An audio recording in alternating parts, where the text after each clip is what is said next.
साहेब चंद्रपूरला निघता तो प्रचारापासून आजपासून तुम्ही सक्रिय होत आहे. आता असं आहे की राष्ट्रवादीचे आमचा हा जो पक्ष आहे अजितदादांचा हा महायुतीचा एक घटक आहे. त्यामुळे महायुतीच्या प्रचारासाठी बोलवलं. त्यांनी सांगितलं त्या जाण्याची सगळी सोय केलेली आहे तिथे सुद्धा सगळे. तर त्याप्रमाणे आता निघालो आहे नाशिक एअरपोर्ट करून नागपूरवरून मग ते जिथे त्यांनी कार्यक्रम ठेवलेले आहे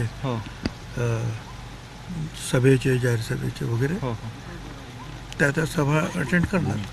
साहेब विदर्भामधला पहिला दौरा आहे, कुठल्या मुद्द्यांना तुम्ही हात घालणार?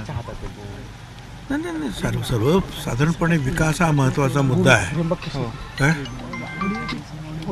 आणि हेही आहे की काही ठिकाणी जे आहे ज्या वेळेला अमृत नोनी आर्थो प्लस ये एक प्रूवन फॉर्मूला है. इसमें मौजूद नोनी फल के गुण और आयुर्वेदिक जड़ी बूटियां शरीर को जरूरी पोषक तत्व देने के साथ साथ हड्डियों और जोड़ों के घिसने उनमें होने वाले सूजन और दर्द को रोकने में मदद करता है. दर्द मुक्त जीवन के लिए अमृत नोनी आर्थो प्लस मुद्दा निघतो.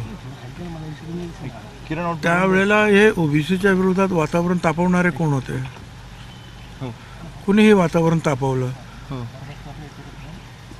कुणाच्या कारखान्यावर ह्या सगळ्या गोष्टी घडत होत्या, कुणी ताकद दिली? या सगळ्या गोष्टीचा उहापोह करता येईल ना. लहान लहान गोष्टींबद्दल जे आहे बोलणारे सगळे अनेक नेते आमदारांची घरं जाळत असताना सुद्धा शांत बसतात. हे दुःख कसं काय विसरता येईल का लोकांना आम्हाला? अशा अनेक गोष्टी. आणि तिथल्या काही लोकल असतील. अर्थात विकास हा महत्त्वाचा आहेच. पण सध्याच्या परिस्थितीमध्ये आपण पाहतोय की जगातल्या राजकारणामध्ये सगळ्या युक्रेन रशिया सुरू आहे, इस्रायल आणि पॅलेस्टाईन सुरू आहे, त्याच्यामध्ये इराणची गडबड सुरू आहे. अशा वेळेला देशामध्ये मजबूत नेतृत्वाची आवश्यकता निश्चितपणे आहे. अशा या सगळ्या गोष्टी मला तरी वाटतात की महत्त्वाचे दिसतात. नाही, पण आजचे तुमचे पूर्ण दौऱ्यामध्ये बावनकुळे साहेब देखील तुमच्या बरोबर राहणार आहे. एक ओबीसी नेत्यासाठी तुम्ही दोघे ओबीसी एकत्र आले आणि आज दिवसभर प्रचार करणार आहे. नाही तर असं आहे ना की ते अध्यक्षच आहेत, नागपूरचेच आहेत. त्यामुळे मी जातो तर ते माझ्याबरोबर येणार आहे. त्यांनी सगळी व्यवस्था केली आहे. दिवसभर राहणार आहोत आम्ही बरोबर. नाही, पण आजचं जे बैठक याच्यामध्ये काही तुमचे नाशिक लोकसभेसाठी काही नाही नाशिकचं काय नाही. पटेल यांची भेट घेणार नाही नाशिक ते कुठे? आता मला वेळच नाही ना तिथे. ते विमानातून उतरल्याबरोबर हेलिकॉप्टरने ज्या वेगवेगळ्या ठिकाणी ना तिथं कुठं प्रफुल्लभाई भेटणार मला काय. आणि काय बोलायचं तर फोनवर बोलतील आणि जे काय निर्णय घ्यायचा ते घेतील निर्णय. त्याबद्दल चिंता करण्याचं काय कारण आहे?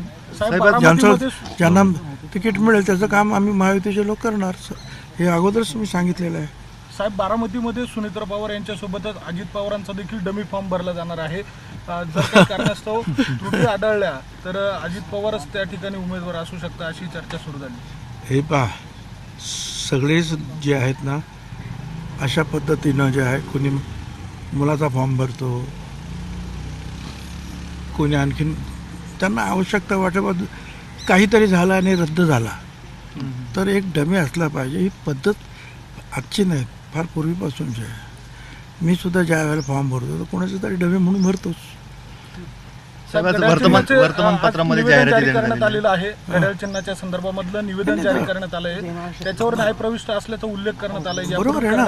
असं आहे की सुप्रीम कोर्टाने सांगितलेलं आहे की अजून तुमचे जे आहेत निकाल म्हणजे हिअरिंग वगैरे सुरू आहेत, त्याच्यावर निकाल लागायचा आहे. त्यामुळे तुम्ही तोपर्यंत जे आहे हे असं जाहीर करा. तर मागे पण जाहीर केलं होतं, आता परत जाहीर करतो. त्याच्यामध्ये काय बरं एक आहे ना की निवडणूक कशासाठी लढायची असते? निवडून येण्यासाठी. त्यासाठी चिन्ह मिळालेलं आहे वापरायला. थँक्यू. एक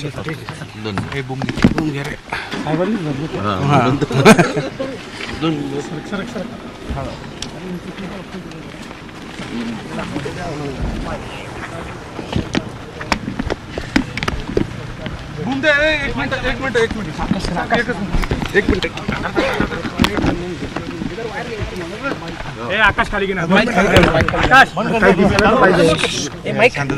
म्हणजे शेवटचं वाक्य जे आहे ते असं म्हणायला पाहिजे. निवडणूक कशासाठी आपण निवडणूक जेव्हा लढतो, हो हो कुणी निवडणूक त्याला निशाणीची आवश्यकता आहे.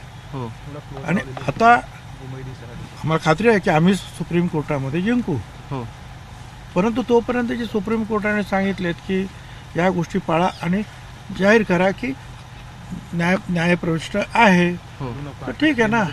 निवडणुकीमध्ये तर हे चिन्ह वापरायला आपल्याला मिळणार आहे आणि ती गोष्ट महत्वाची आहे. माझी जरा गडबडीत मोठं वाक्य गेलेलं आहे काय तर. Okay okay thank you